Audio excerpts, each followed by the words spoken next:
Inspired by liberty, natural rights, and a bold new vision, Thomas Jefferson put pen to paper and gave voice to America's independence.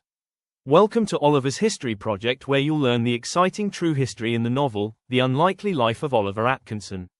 Thomas Jefferson wasn't a battlefield commander. He was a thinker, a quiet Virginian whose ideas would shape the meaning of American freedom. Before independence, Jefferson wrote powerful arguments against British rule, insisting liberty came from natural rights, not kings.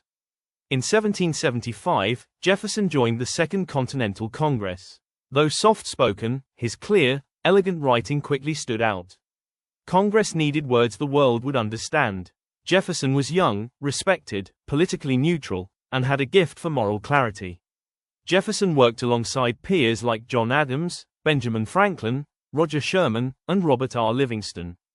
Jefferson drafted the Declaration, declaring all men are created equal, endowed with rights no government may take away. The Declaration wasn't just a protest. It announced a new philosophy of government, one based on consent, not control. Jefferson gave the revolution its voice. Armies won independence, but his words defined what it meant.